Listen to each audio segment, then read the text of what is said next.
Have you ever cried over a gun magazine?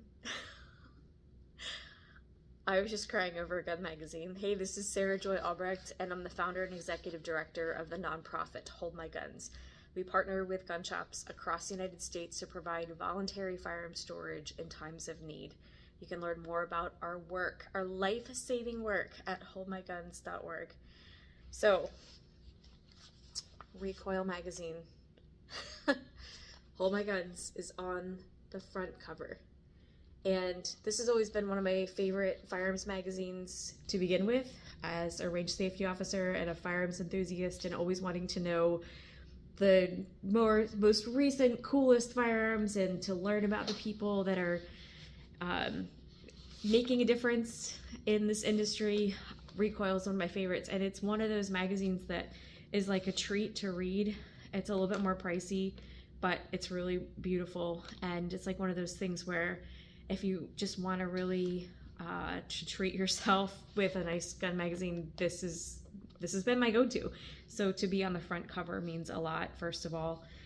But what is even more meaningful is that this documents how Hold My Guns is directly making a difference. And I'm just going to read it to you. It really shook me up to read it, to actually like have this in my hand and read it.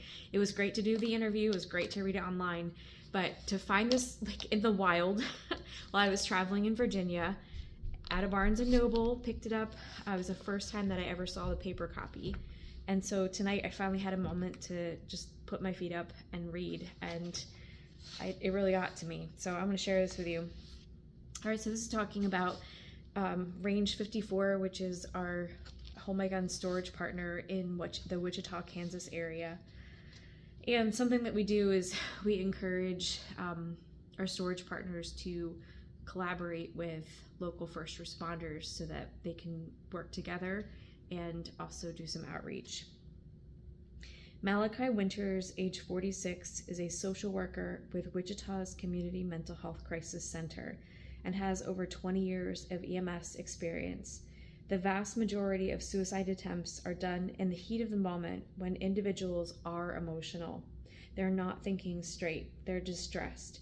And when you talk to survivors of suicide attempts, almost all of them, even in the space of like 10 minutes after the attempt, they regret it, said Winters.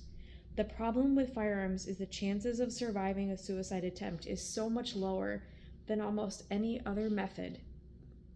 Winters also works daily to promote Hold My Guns to first responders and to anyone in need. It's not a matter of constitutionality, he said. It's not a matter of legality. It's not a matter of whether or not someone should be allowed to have a gun. What we're trying to do is tailor our therapy based off the individual in the moment right now. According to Winters, those willing to consider lethal means restriction methods while also putting in the intensive work, meeting with a licensed professional twice a week, may see significant improvement in a short amount of time. When people are in that space, he said, the majority of them are able to get out of that space and back to a functioning life, and to get their guns back in the home in about a month. How cool is that? And it's just a beautiful thing to be part of it, and to know that people are getting their lives back, that they're getting through that moment, that they're making life-affirming choices, that they're taking their firearms to Hold My Guns, to our storage locations everywhere, and in this case, in Wichita, Kansas, at Range 54, and it's saving lives.